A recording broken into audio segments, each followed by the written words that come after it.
Ola, que tal, como están? Benvidos un día máis ao Faladoiro. Hoxe aparcamos a actualidade política en estrito senso para reunir a expertos en economía no mundo das empresas e que nos conten neste remate do ano como están as finanzas da nosa comunidade. É Galicia unha comunidade solvente? Pois parece que quedamos sempre fora da lista de comunidades incumpridoras cos obxectivos de déficit que están fixados no 1% do PIB, do Produto Interior Bruto. Bueno, hoxe queremos reunir a expertos para que nos digan se iso é así, se Galicia ten un comportamento mellor que o de outras comunidades autónomas, por qué, e se iso repercute despois pois, no que é a actividade económica. E falaremos tamén da situación financeira das nosas empresas, teñen xa crédito, que necesidades teñen pois, para medrar, para manterse nun momento tan complicado, están a percibir xa a fin da crise económica da que tanto nos falan. Bueno, son preguntas que nos imos a facer pois, nunha semana na que tiñamos tamén unha boa noticia, que non está mal para variar, a adxudicación á fábrica da PSA, Peugeot Citroën de Vigo, das novas furgonetas da multinacional francesa, as Canove, o que supón a priori unha produción anual dunhas 200.000 unidades. Bueno, pois é unha cuestión da que tamén falaremos hoxe. Están connosco José Antonio Redondo, catedrático de Economía Financeira da Universidade de Santiago. Que tal, José Antonio? Moi ben. Benvido un día máis. Acompáñanos tamén Miguel Vázquez Taín, ele é presidente, entre outras cousas, presidente do Consello Galego de Colexios de Economistas. Que tal, Miguel? Abrevio a presentación, se che parece. Moitas gracias. Benvido. Maite Cancelo, doutora en Ciencias Económicas pola USC. Que tal, Maite? Benvida tamén. Gracias. Chega dende Ourense para participar no Faladoiro. Agradecemos yo moitísimo. José Manuel Díaz Barreiros, ele é vicepresidente da Confederación de Empresarios de Ourense e membro do Comité Executivo da Confederación de Empresarios de Galicia, abogado, xestor administrativo e corredor de seguros. José Manuel, moitísimas grazas. Benvido tamén ao programa. Gracias a Dios. Bueno, pois temos moito de que falar e xa avanzaba alguna presentación. Quero empezar, se vos parece a todos, pola noticia da actualidade, non? Esa noticia que nos que senta moi ben en Vigo, pero que pois beneficia a toda Galicia, non? Unha noticia importantísima para un sector da automoción que lle dá emprego a 19.000 persoas en toda Galicia e que representa o 14% do noso Produto Interior Bruto e tamén un volume moi elevado das nosas exportacións. As novas furgonetas K9 de Peugeot Citroën vanse fabricar na factoría viguesa. Bueno, entendo que na mesa se percibe como unha noticia moi positiva, no? Que nos dá un sopro de aire fresco, non? Algo que necesitamos tamén boas noticias, non? Por aquí, o profesor Vázquez Taín, ti como ves? Desde logo que penso que é unha noticia esperanzadora, non? É un sector estratégico, como ti dicías, pero non tanto polo significado que vai ter na repercusión da economía, que vai ser moi importante, porque eu creo que vai servir un pouco de exemplo do que temos que empezar a facer na economía se queremos superar esta crisis. A iso supuxo gañar ese concurso, onde tamén había unha fábrica eslovaca, me parece, pois obviamente supuxo apoio da comunidade autónoma. Eu creo que aquí o presidente tamén se mollou, a comunidade autónoma puxo recurso encima da mesa, pero dos propios traballadores da propia empresa que introduxo flexibilidade. Eu creo que para poder sair desta crise no conxunto do sector empresarial, e que hai representantes da Confederación de Empresarios que a ver se están de acordo comigo ou non, eu creo que as empresas teñen que introducir flexibilidade, aínda que supoña esa flexibilidade, como foi neste caso, que unha parte do custo recai sobre os traballadores. Entón, eu creo que ese é o elemento positivo desta noticia, na medida en que se pode estender ao conxunto da sociedade, non? Efectivamente, esa concesión, esa adxudicación vai ligada a un paquete de recortes salariais, por iso tamén foi acollida de maneira desigual entre os propios sindicatos da factoría, non? Hoxe dicía o presidente da Xunta, Alberto Núñez Feijóo, que é mellor perder un pouco para gañar moito, non? Neste caso, ti entendo que compartes esa reflexión, entendo que tamén por aquí na mesa, Maite. Sí, claro, Citroën ten unha serie de vantaxes, non? Con respecto a outros países e outras factorías. Pode ter un persoal moi ben formado, non? Un capital humano estupendo, é unha fábrica moi productiva, con elevada productividade. Pero claro, a hora de adxudicar eses contratos, os franceses de la central, que din? Os custos salariais que habían en Eslovaquia eran, creo que está como 10 euros hora, en Vigo pasaban dos 20 e pico, 25, 26, de feito ahora está como en 18, ou se recorta, ¿no? Distancias para que o produto non sexa só con unha productividade elevada, sino tamén sexa un pouco máis competitivo no mercado, porque logo hai que vender esas furgonetas no mercado. Entón, siga habendo un lap, unha diferenza entre o custe salarial que se pode compensar con esa productividade e con esos apoios tamén institucionais por parte do goberno galego. Pensa que tamén Eslovaquia a puxa foi moi forte. Eslovaquia puso encima da mesa unha rebaixa no imposto de sociedades dun 30%, si a furgoneta se fabricaba ali. Por lo tanto, estas negociacións, estas puxas son moi fortes e os estados se involucran tamén, non só as factorías en cada país. E o que é importante, a parte da carga de traballo, é estar aí posicionados no mercado. Non só o efecto a curto prazo que pode ser esa nova carga de traballo, esos investimentos, que se olhamos o que aconteceu no ano 2009, con as últimas furgonetas que Vigo acadou, creo que foron 600 millóns de euros, que poden ser algo así tamén nas novas furgonetas, de investimentos en Vigo e, polo tanto, tamén en Galicia. Pero é estar no mercado, é un posicionamento de cara ao futuro, de seguir estando aí, de seguir investindo en I+D, que é unha das partes do investimento de Citroën, e poder, no futuro, conseguir novos encargos, novos vehículos para fabricar. José Antonio, non queda outra que intentar competir con todas as armas das que podamos botar man, non? Evidentemente é unha excelente noticia. É dicir, si pensamos que Citroën de alguna manera tiembla todo Galicia, es decir, el porcentaje que representa a nivel de exportaciones Citroën dentro de las exportaciones gallegas, pues es un porcentaje muy alto, muy elevado. Pero yo también quiero decir, y evidentemente aquí no regalan nada, es decir, Citroën como central, si ha escogido Galicia es porque es competitiva y evidentemente los números le cuadran más que irse a Eslovaquia. Porque no olvidemos también que Citroën no solo es Citroën, es decir, toda la industria auxiliar que abarca Citroën y el norte de Portugal, donde hay algunas, pues es un conglomerado industrial muy importante con elevadas tasas de rentabilidad. Es decir, las empresas auxiliares no solamente suministran a Citroën, sino que también trabajan con otro tipo de empresas, ¿no? Y no olvidemos también que hay una fuerte apuesta por esa vía del mar, autovía del mar entre Vigo y Saint-Nazaire, en Francia, que evidentemente va a permitir situar con unos costes relativamente bajos pues toda la producción en Europa, ¿no? Entonces yo creo que es un éxito, evidentemente. El gobierno de Galicia ha apostado muy fuerte por esta situación y yo creo que bueno, nos deja 10 años de tranquilidad. Y hoy en día, con el mundo tan turbulento que vivimos, tener 10 años de tranquilidad, sobre todo en ese sector tan importante para Galicia, pues é moi importante. Non sei se José Manuel Díaz Barreiros concorda co que apuntan os expertos na mesa. Supoño que en Ourense é unha noticia recibida de maneira magnífica, non? Entendo.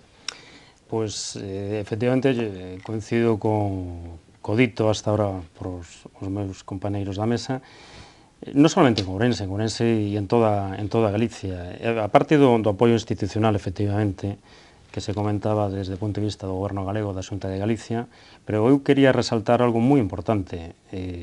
Isto realmente foi fruto dun acordo entre empresa e traballador. Es decir, para o sector empresarial de Galicia ha sido moi importante, pero non cabe duda que tamén para o sector dos traballadores. Es decir, todos tenemos que darnos conta de que si esta furgoneta vai se fabricar en Vigo es fruto sobre todo dese acordo entre empresa e traballador. Si ben é certo que os traballadores de alguna manera han apostado por la creación y mantenimiento de empleo, sobre todo por el mantenimiento de empleo, ¿no? En estos momentos donde realmente estamos viendo unha época que máis que crear, hasta fai uns meses se estaba destruindo empleo, e o emprego novo que se poda crear, ¿no? Pero bueno, a mí me gustaría resaltar sobre todo que é unha boa noticia, pero sobre todo que es fruto dun acordo entre empresas e traballadores. Las empresas no debemos de olvidarnos que tamén teñen parte de sacrificio en esto, porque nosotros hemos estado en contacto con las 104 empresas auxiliares que dependen de Citroën Vigo, que es en manufacturas, que son todo lo que son los moldes, que se fabrican en Ourense, en Pontevedra, en toda Galicia, norte de Portugal, efectivamente, como comentaba antes Susana, pero eles tamén han tenido tamén que reducir seus beneficios. Daros conta que para que este proxecto fora aprobado en Vigo, Citroën de Vigo tuvo que facer un presuposto e lle tuvo que pedir ás súas empresas auxiliares que reduciran beneficios e costes. Entón, independientemente, efectivamente, de que hai un coste para as empresas desde o punto de vista de que van a ganar menos pero van a seguir mantendo riqueza e, por tanto, van a poder crear empleo, tamén hai que destacar, efectivamente, el sacrificio dos traballadores que han sido capaces tamén de aceptar un acordo no que donde se ve efectivamente reducido o seu poder adquisitivo, pero con un compromiso a corto plazo de alguna maneira, volver a adquirir ese poder adquisitivo. Pero, bueno, resumindo, é unha gran noticia para Galicia. Sí, eu creo que é unha aposta de futuro, como decíamos, eu estou de acordo co que decía José Manuel, é dicir, é unha aposta de traballadores e de empresa que neste momento supón un sacrificio no medio plazo, no curto medio plazo, pero que supón un investimento moi importante tanto en Citroën como en toda a industria auxiliar que vai a permitir garantir novos modelos no futuro, ou eso é o que se pretende, non? Entón eu creo que é moi positivo. Volvemos ao que decíamos ao principio, eu creo que este é un modelo a seguir se queremos que noutros sectores que neste momento están atravesando situacións de dificultades poidan salir adiante, non? Sacrificio, acordo entre empresa e traballadores, non? Sacrificio por ambas as dúas partes, claro. Sin dúbida, non queda outro. Non queda outra. Bueno, pois unha gran noticia coa que queríamos empezar a tertulia e quero xa ir ao obxeto do programa, non? Para o que vos chamamos, non? Aquí, que para que nos contedes neste remate de ano, que empezamos a facer balance, pois no político, no social, tamén no económico, como está Galicia, como están as nosas finanzas, somos efectivamente unha comunidade solvente, unha mensaxe na que nos insisten dende o goberno galego, levámoslo escoitando con moita frecuencia o presidente da Xunta Galicia, é unha comunidade solvente, unha das máis solventes do Estado. Eu convoco vos a vos, que sodes os que sabedes, para que nos contedes como están as nosas finanzas. Vou empezar polo profesor Redondo, que é bastante optimista, non sei se nesta cuestión tamén. E que se a economía é optimismo. Se nos deprimimos, se deprime todo o país, e a economía, pois, a fin de contas, o que facemos os cidadáns, non? Bueno, realmente Galicia, últimamente a noticia era que unha das agencias calificadoras establecía que estábamos no grupo BBB, parece bueno, bonito e barato, pero realmente somos unha comunidade que nese sentido, con respecto á comparación de outras, pois somos a calificación BBB, é unha calificación de solvencia, é unha calificación de seguridade para os investimentos e fundamentalmente é unha calificación que nos vai a permitir acudir a recursos financeiros pois en unhas condicións moito mellores que noutros casos. Pensemos que comunidades como Valencia e Cataluña están calificadas como BA3, que son 3 escalós por debaixo de Galicia, e, bueno, eso creo que nos últimos anos, claro, dar estas noticias a min a veces me resulta... Da certo pudor, non? No, dá pudor, sobre todo, porque evidentemente estas noticias macro, digamos que non quita que haxa ciudadanos todavía pois sin emprego, con dificultades. Entonces, bueno, parece que porque Standard & Poor's nos haya calificado ben, que hayamos subido un escalón, que considere que se están facendo unhas políticas de axuste pois valoradas, que nos dan solvencia, pois que todo vai ben. É dicir, pensemos que hai moito por facer, pero creo que son noticias positivas, non só Standard & Poor's, sino a agencia Moody's tamén nos deu unha calificación que mellora sobre a situación media do país, das comunidades autónomas, e, bueno, eu creo que son noticias positivas no sentido que os axustes están tendo, de alguna forma, repercusión no que os axentes que, ao fin de contas, fixan o precio dos recursos financeiros, pois valoran, non? E iso é moi importante, porque, claro, non se vamos a pedir un préstamo a un banco, ao final o que miran é a solvencia miña, e o precio está en función desa solvencia, non só o precio, sino que probablemente me digan, no, para usted non hai crédito, non? Entonces creo que eso, se o estruturamos falando non a nivel macroeconómico, temos dentro das comunidades autónomas unha das calificacións máis altas de solvencia, o País Vasco está un poquinho máis alto, pero eso é boa noticia de cara ao futuro.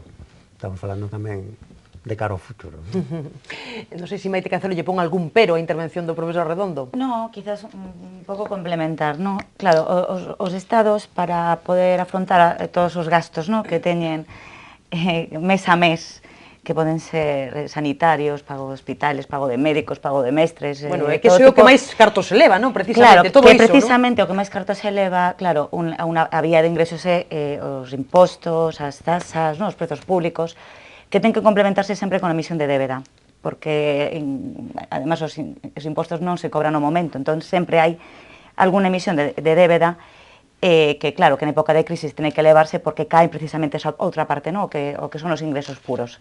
Caenos a recaudación fiscal e, polo tanto, se ten que complementar sempre con débeda para poder acometer esos servizos. Que está a acontecer? Esa débeda creceu moito nestes anos fortes de crise e parece que esa débeda xa se está como estabilizando, xa empeza a ser un crecemento máis moderado, e incluso no último trimestre Galicia conseguiu reducir esa débeda, non? De forma que das comunidades autónomas do Estado que está menos endebedada. Claro, eso ao final é un fruto de un axuste, non? Dentro da comunidade entre precisamente esos ingresos e esa necesidade de gasto que ten na comunidade. Con como se hila isto que di o profesor Redondo? Tamén ter unha bona calificación, non? Que nos podamos colocar nos mercados a nosa débeda a un tipo de interés inferior que outras comunidades, o que fai é que tengamos que pagar menos de xuros, non? Bueno, no momento que se determine, non sei se trimestral, mensual, depende do tipo de emisión que se paga. E, polo tanto, é menos gasto que tamén temos na comunidade. Polo tanto, se estamos ben calificados, se os mercados teñen unha opinión de que Galicia é unha comunidade que pode pagar a débeda que está emitindo, que quere dicir que tamén é un menor gasto para a propia comunidade. Por lo tanto, é máis solvente do que pode ser outras comunidades que Cataluña ou, bueno, Murcia, Valencia, etc. Bueno, hai exemplos, hai unhas cantas. Hai unha lista máis ou menos longa, non? De comunidades que están nunha situación moi diferente. No, de feito, eso, Galicia é unha das menos endebedadas, que cumpre co ese criterio de déficit, de desfase entre ingresos e gastos. Sí, que no caso de Cataluña e Murcia e Castilla-A Mancha están calificados como bonos basura. Directamente, non? Directamente. A ver, o pasa que eu por un pequeno contrapunto. Ben. É verdad que estou totalmente de acordo que se falamos de débeda autonómica temos que falar de solvencia absoluta e Galicia está cumplindo tanto en cumplimento de déficit público e, por lo tanto, de débeda con todo que de alguna forma está pautado, está establecido, non?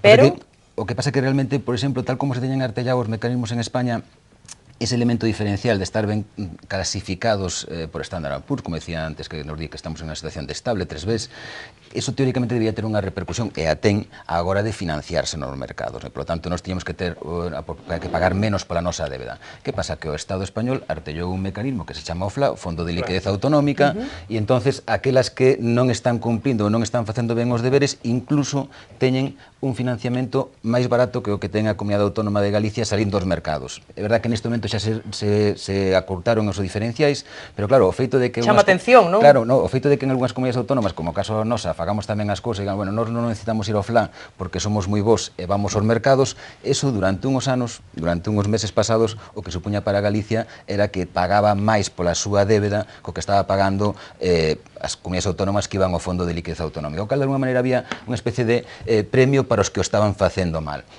En todo caso, eu creo que si temos que falar de solvencia, temos que contextualizala tamén un pouco na realidade económica. E aí onde empezo a ver algúns matices que temos que introducir. É verdad que como comunidade autónoma, en canto a desequilibrio orzamentario e débeda, o estamos facendo ben, pero claro, o problema é que estamos xerando unha débeda que en algún momento o mínimo que van ter que pagar os cataláns e os murcianos, vamos a ter que pagar. E o que temos que ver é se a Comunidade Autónoma de Galicia vai cambiar ese ritmo de crecemento ou vai a mudar a súa tendencia e vai a cadar ritmos de crecemento suficientes para poder ser quen de pagar eso. É verdad que sempre está papá Estado por detrás, e parece que nos endeudamos porque logo verá papá Estado a pagar eso. Entón aí eu creo que esa solvencia temos que contextualizar na realidade económica e eu creo que podemos abrir logo o debate unha vez que interveña José Manuel nesa liña, non? Que eu teño aí unha postilla, pero depois interveña. Pois agora lle matizades por aquí. Antes quero saber como ve José Manuel, porque falan os expertos e ti estás noutra historia, non, José Manuel, no mundo das empresas. A teoría está moi ben explicada polos expertos que me han precedido, non? Non cabe duda que el cumplir ou non con el déficit e as súas repercusións acaba de explicarlo perfectamente, pero eu vou ir ao práctico, non? O práctico é que o que necesita o sector empresarial en relación con el déficit. Efectivamente, nosotros desde el punto de vista de los empresarios, ¿qué es lo que necesita una empresa? En este momento lo que necesita un empresario, un emprendedor, es financiación. ¿Qué necesita otro tipo de empresas que no son emprendedores? Necesitan que la administración pública, que o Estado, que o Goberno, que a Xunta, que as diputacións, que os concellos fagan inversións. Que é o que estaba pasando a este momento? Pois hasta este momento as administracións estaban moi endeudadas. Entón, efectivamente, prácticamente todos os seus recursos os estaban empleando en que? En pagar os costes da súa carga financiera. Es decir, compraban esa deuda para poder financiar o gasto social que temos en todas as administracións, en este caso Galicia, tiña que pagar os gastos de educación, gastos sanitarios. Entón, en definitiva, que o que se estaba realmente reducindo? As inversións. E que o que nos interesa aos empresarios? Que se invirta. O que nos interesa aos empresarios é que se creen infraestructuras, que se creen carreteras, que se construyan hospitales, que de alguna maneira haya obra pública, ¿no? por parte de ese tipo de sector.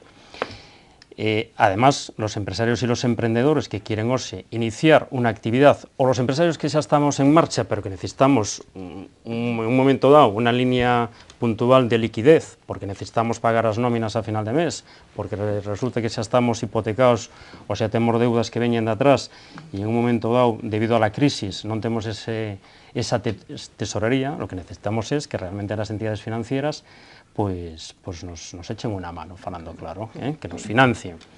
En este caso, las administraciones también, porque la Xunta a través del IGAPE tiene una herramienta, en este caso muy boa, donde a través de unos préstamos que vienen de fondos europeos, en este caso son los fondos europeos préstamos Jeremy, es una herramienta que nos está valiendo mucho a las empresas. Los empresarios, gracias a este tipo de herramientas, pues de alguna manera podemos dar satisfacción a nuestras necesidades económicas. Pero claro, hasta fai un tempo todo eso estuvo parado. Por qué? Porque as administracións este tipo de axuda financiera non nos la podían dar porque non podían. Tiñan que dedicar toda esa liquidez a pagar unha serie de costes os que realmente describisteis antes moi ben, e por tanto se nos reduxo bastante a financiación. Resumindo, creo que estamos en un momento moi bo desde el punto de vista de axudar as empresas e de financiarlas. Por qué? Porque se están cumpliendo los objetivos de déficit. Bueno, non sei se por aquí o que queirades, porque o mellor quedes tamén Non, se matiza apuntar alguna algo. cosa, sobre todo do que dixo Miguel, con o tema do Fondo de Liquidez Autonómica. Por que non acudir a él? Hombre, é un instrumento totalmente extraordinario. Eu non penso que se este buscando premiar as comunidades que o fan mal, sino axudar a que non se caigan do todo esas comunidades. E ten tamén a súa contrapartida, ¿no? Porque estas comunidades ten que facer un plan de axuste, presentarlo, que tampouco é totalmente... Aquí, se Galicia ten su axuste, é o normal para as comunidades que financiase directamente nos mercados. Eso é habitual, que o Estado, que o Goberno, que cada administración se poda financiar directamente. Se Galicia ten acceso a ese financiamento directamente no ámbito natural, que os mercados, a un tipo que é parecido ao do Estado español, eu non vexo esa necesidade de acudir ao Fondo de Liquidez Autonómica.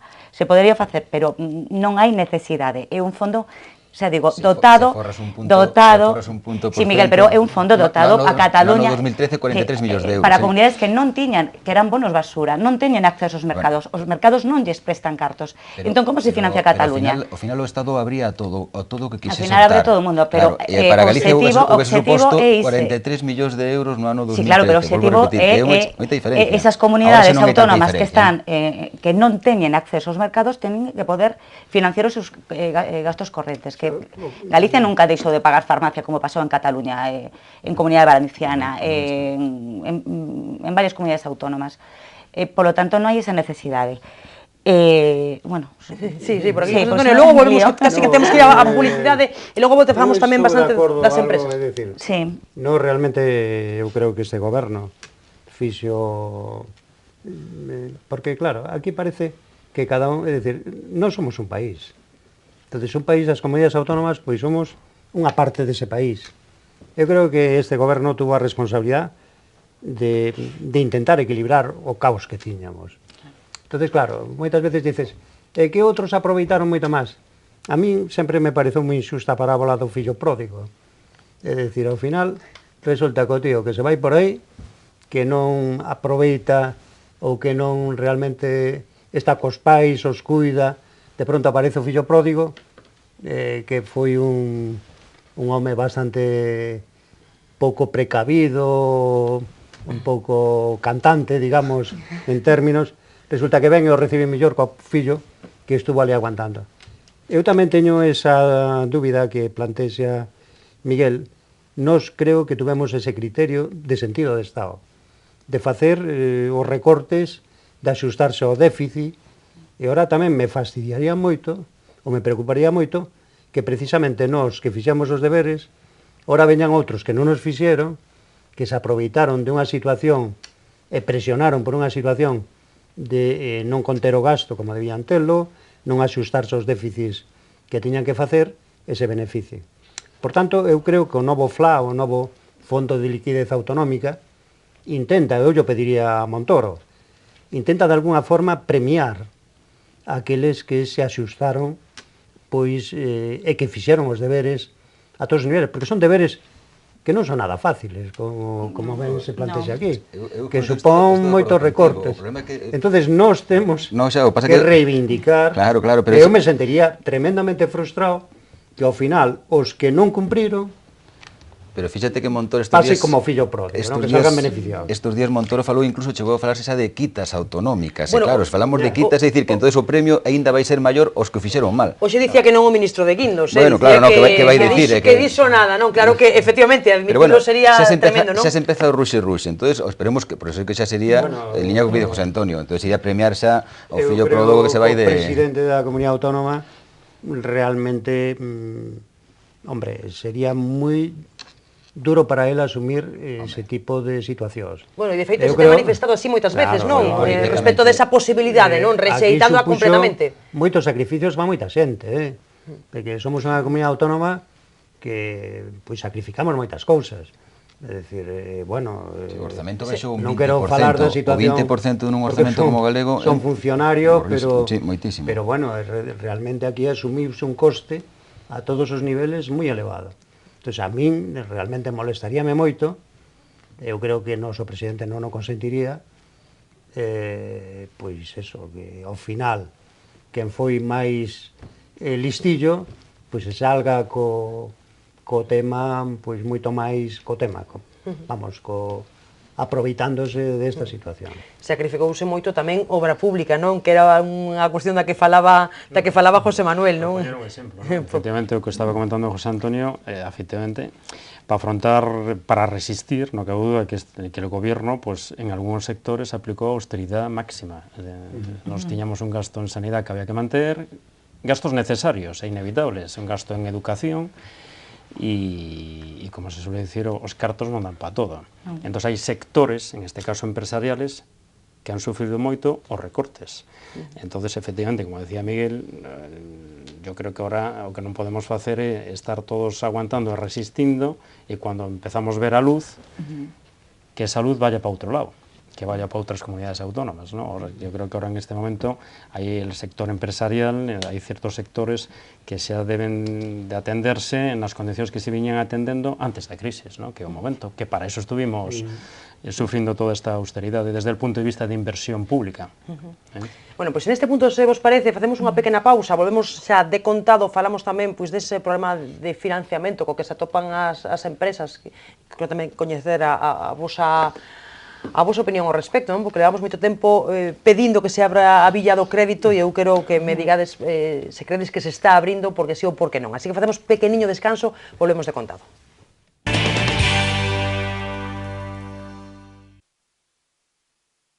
Seguimos en tempo de tertulia, hoxe falando da situación financeira de Galicia, falando tamén da situación financeira das nosas empresas na compañía de Maite Cancelo, doutora en Ciencias Económicas pola USC, de José Antonio Redondo, catedrático de Economía Financeira, tamén da USC, do profesor tamén Miguel Vázquez Taín, tamén profesor da nosa universidade, presidente do Consello Galego de Colexios de Economistas, de José Manuel Díaz Barreiros, que é vicepresidente da Confederación de Empresarios de Ourense e membro executivo da Confederación de Empresarios de Galicia. Galicia. Quedámonos xusto antes da publicidade, bueno, falamos do Fondo de Liquidez Autonómica e de se pode haber un non reestruturación da débeda das comunidades que acudiron a ese FLA, e aquí na mesa nos apuntábamos a tese de que mellor non, porque non sería xusto, non, que as que cumpren, caso de Galicia, pois non sexan as premiadas, senón as comunidades incumpridoras.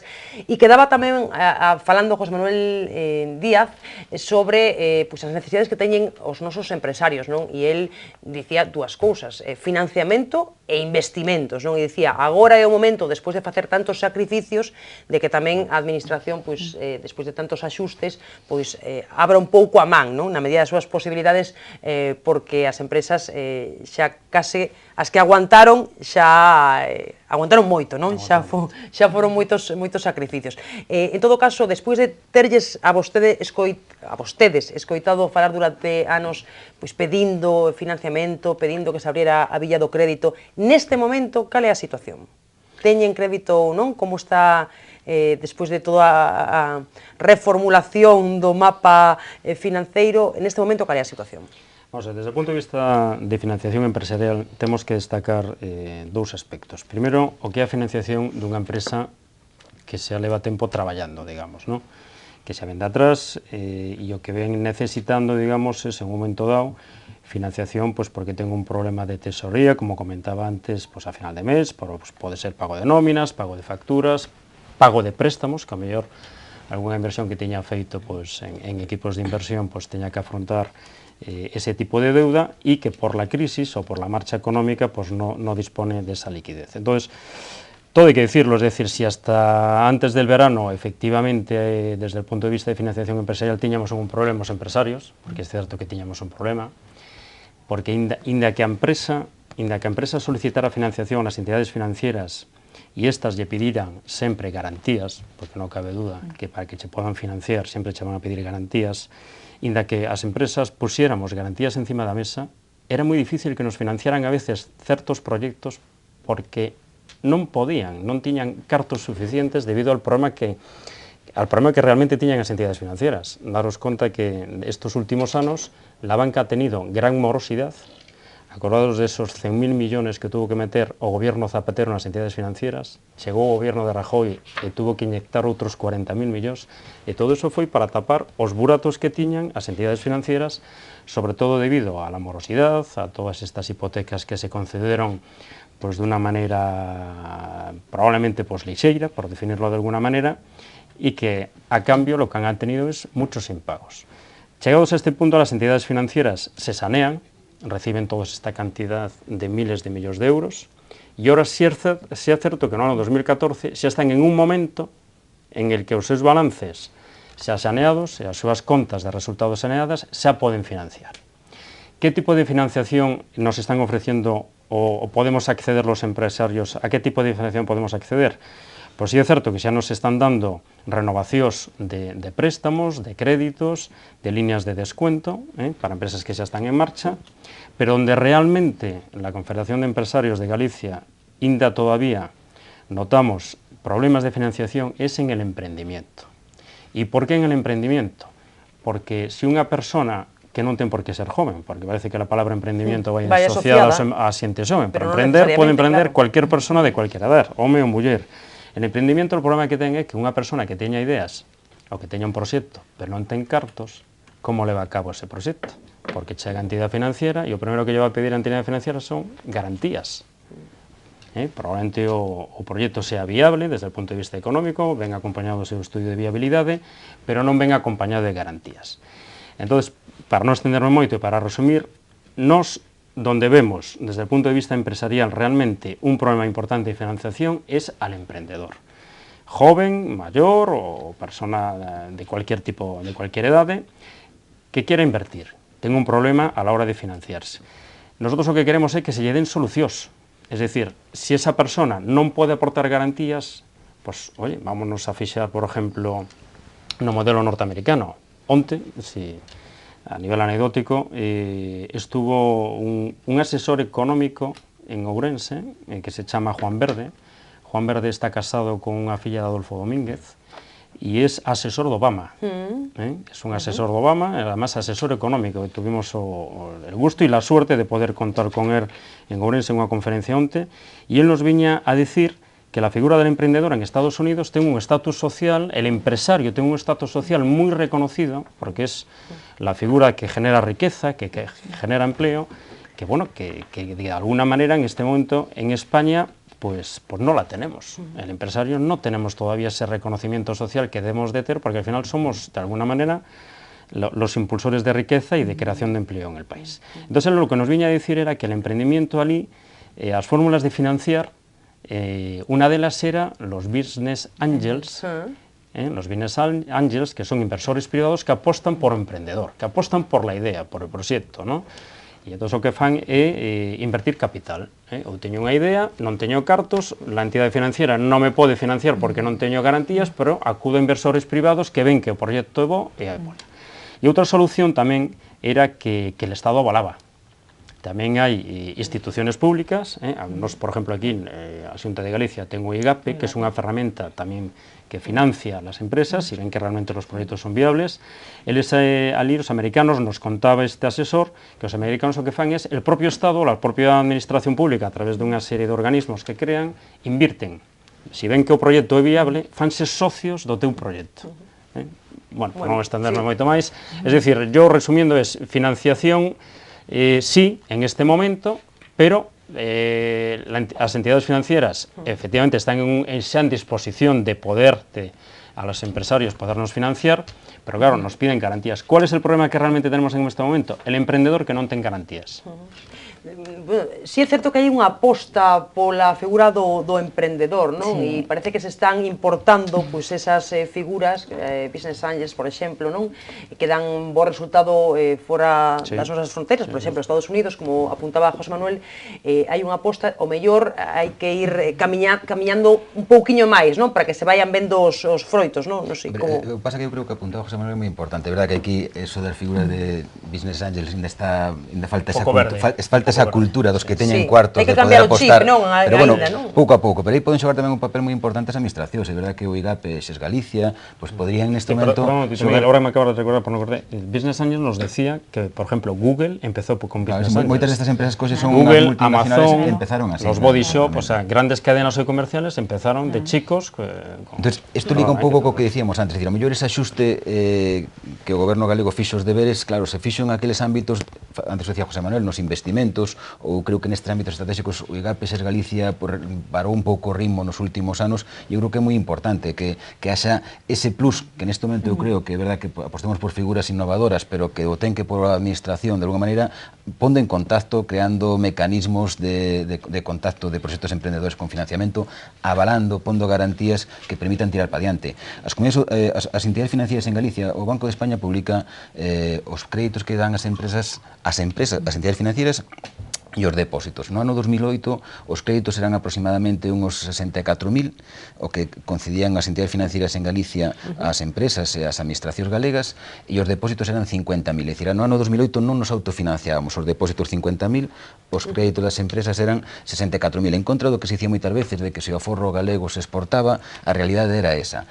No ano 2014, a xuño, é verdad que de xuño eu creo que tamén empeza a haber un novo pulso, sobre todo ligado á regularización de Nova Galicia Banco, ora a banca, pero en xuño de 2008 cambiou a situación, os créditos simplemente eran 47.000 e os depósitos 57.000, é dicir, que os depósitos galegos estaban por enriba dos préstamos que se daban ás entidades financeiras, ás entidades privadas. Entón, creo que falta dinamizar ese tecido empresarial e aí temos que pôr todos encima da mesa, pois, obviamente, ideas, pero tamén as administracións teñen que pôr algo de seu, e obviamente tamén os empresarios, como dicíamos antes, esa flexibilidade que non só é negociar cos traballadores, sino, pois, oye, tratar de xuntarse. Un problema que ten Galicia é que o tamaño das empresas son moi pequenas e, por lo tanto, non teñen capacidade para afrontar proxectos que puedan crear emprego ou que incluso que podan salir ao exterior. Entón, eu creo que todos temos que pôr en riba da mesa imaginación, esforzos e acordos para tratar de avanzar nesta liña. Non só é o crédito, e o crédito virá da mau desas novas ideas, non? Flexibilidade de todos un pouco, non? Por aquí, profesor Redondo, profesor Cancelo, que queira?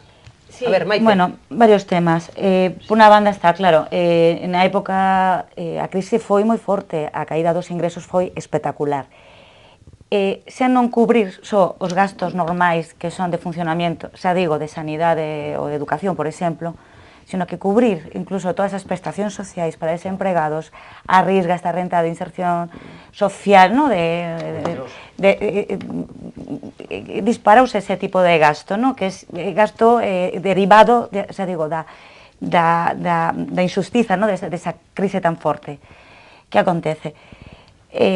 Unha parte do orzamento de todos os xeitos sempre estivo no apoio do emprendedor, porque o IGAPE non eliminou as liñas de axuda, pode ser que as cantidades non foran as mesmas, tampouco eu penso que todos os proxectos que chegaban, o sea, non todos os proxectos son iguais, non se quedaban sin cartos para financiar, se Galicia se mantivo tamén, que é o que falabas dos americanos, e o seu papel o fai en Galicia SES Galicia, está como investidor dentro do proxecto do emprendedor cando nace. E ademais o que estivo facendo é complementando fondos estatais, non? E buscando fondos novos. O Jeremy vino un pouco de estar pelexando en Europa para traer novas fontes de financiación para apostar por proxectos tanto abeis para empresas como todo tipo de proxectos. Eu penso que hai liñas abertas e que no último, que agora mesmo tamén se renovaron.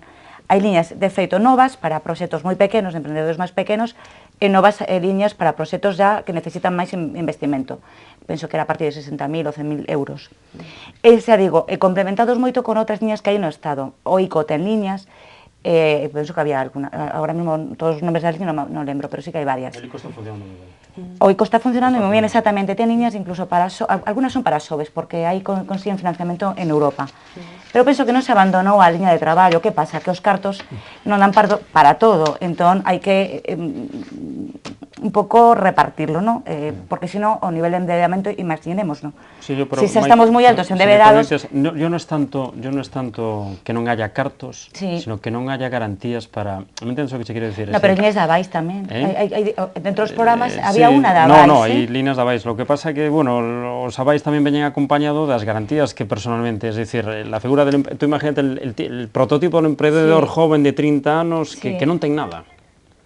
Es decir, que non... Me entendes por onde vou? Es decir, que non ten ingresos, que ten unha idea, que ten un proxecto... Entonces aí es un pouco donde realmente todavía... Sí, pero penso que é un tema de sociedade, non só de tal. Porque os abais chos dan si tes garantías. Pero para isto nos business angels que de feito é outra das apostas, non? Por eso falábamos de potenciar deso, efectivamente, potenciar. Que unha das liñas de traballo que aparece na Lei de Emprendemento precisamente é tratar de un pouco sumar, porque hai varias redes en Galicia, o sea, somos unha comunidade pequena, había como tres redes de business angels, unha máis focalizada en Vigo, quizás en Ourense, outra máis en Coruña, entón un pouco esa unificación, fai 3 días houve un foro de investimento que penso que tamén, bueno, polo menos a presentación foi moi boa, e agora están agardando un pouco resultados, porque claro, o emprendedor tamén ten que convencer ao investidor de que o seu proxecto é un proxecto interesante, viable, que instrumentos se están a traballar. Que pasa? Que non vimos desa cultura americana, sino que a importamos, se está a traballar para que vaya un pouco calando... Nos falamos de potenciala. Claro, potencial. E outra cousa, no informe moi breve que se presentou o LUNS, precisamente na CEG, cando aos emprendedores que levan como 2-3 anos traballando, que está en fase de consolidación de proxecto, se lles pregunta, cando algún non vai adiante, que ten que pechar as portas, se lles preguntaba se o financiamento era un dos problemas principais e que por iso tiña que cerrar a empresa. Era só un 20% que falaban de que o negocio non funcionaba, de que 20.000 factores, pero o financiamento estaba como de terceiro ou cuarto, que a mí sorprendeu-me, porque precisamente son estes anos nos que estaba consolidándose na época peor da crise do financiamento empresarial. Eso era para o peche, non? Decía o informe que justamente para abrir novos negocios un dos elementos que había disminuído o emprendemento nos últimos anos era a falta de acceso ao crédito. Esa é a opinión dos expertos, nos emprendedores. A ver, profesor Redondo. Sí, bueno, yo, claro, esto del emprendimiento que es fundamental. A fin de cuentas, las empresas siempre nacieron... Es decir, esto no es nada nuevo. No. Cualquier empresa nace por, de alguna manera, alguien que tiene una idea y que esa idea intenta plasmarla aportando algo que no está dentro de lo que es el sistema.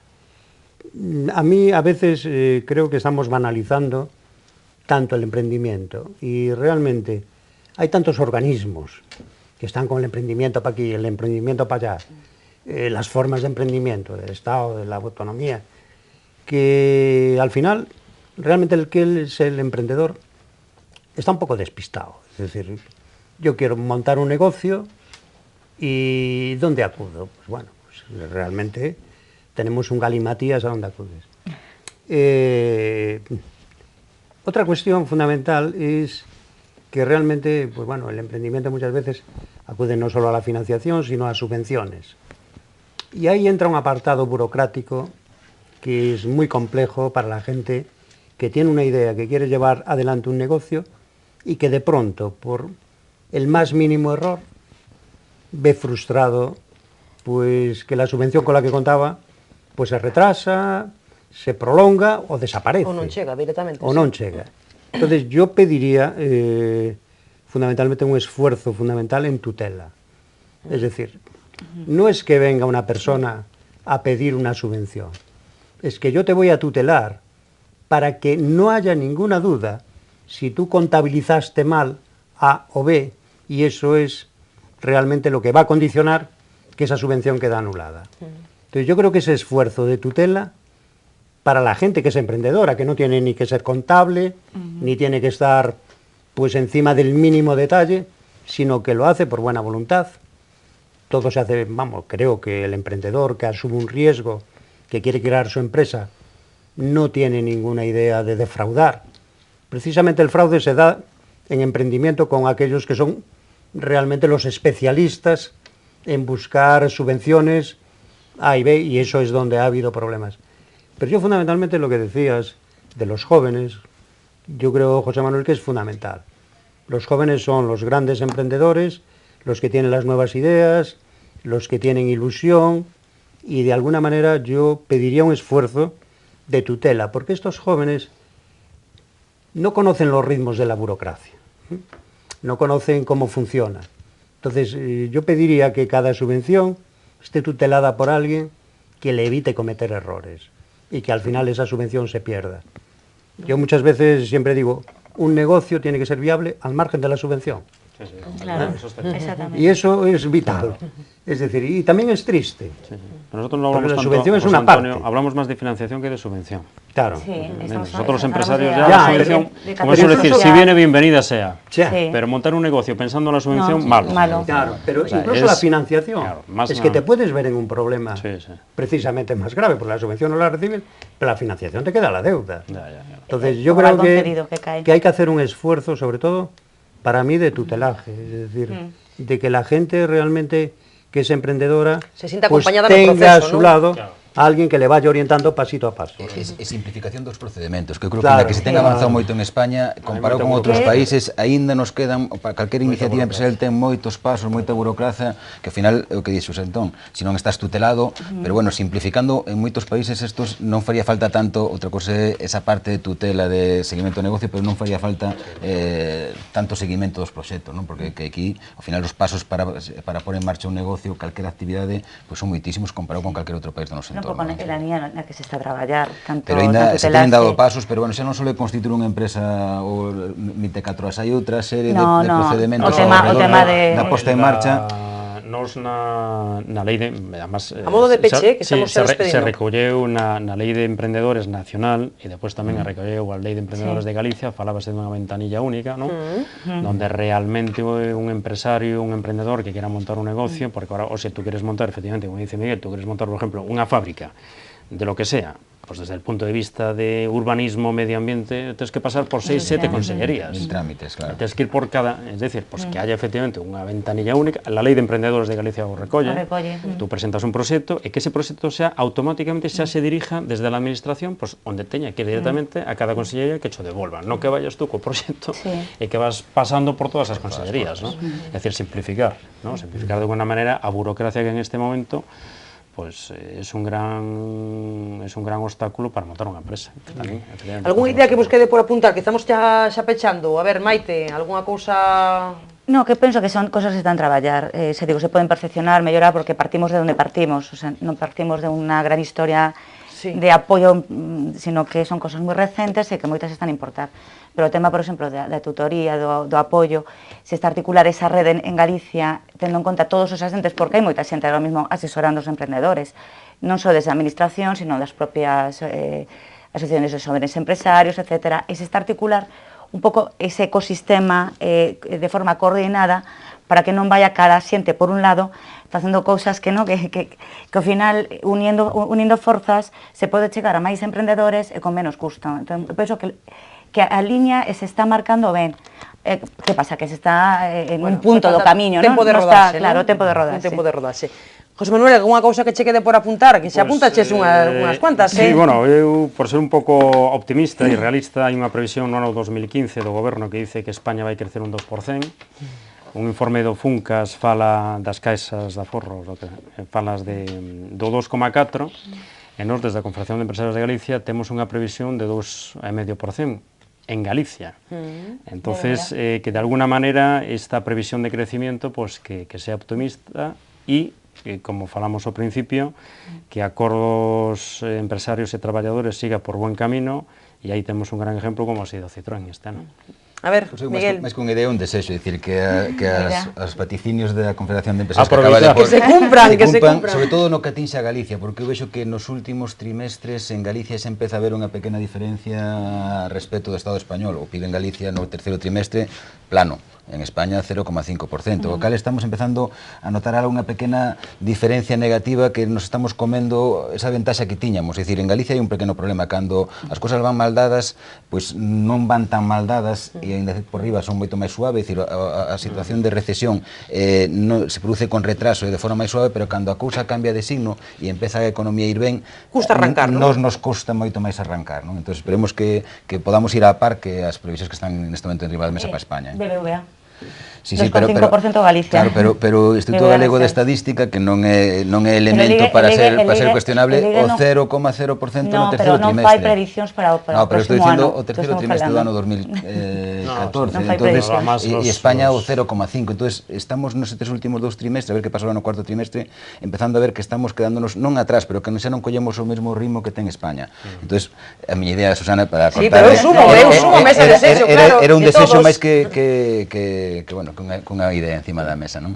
A ver, José Antonio, que pechas? Simplemente comentar que eso, me gustaría mandar unha carta aos Reyes Magos de que todo isto, de alguna forma, ese optimismo que intentamos, eu creo que entre todos, trasladar, de que estamos ben encamiñados, de que fixamos os deberes, de que a situación de a nosa comunidade autónoma, sobre todo con este, o que falábamos ao principio, este éxito de Citroën, pois de alguna maneira noutros ámbitos tamén se vexa realmente pois de alguna maneira incentivado.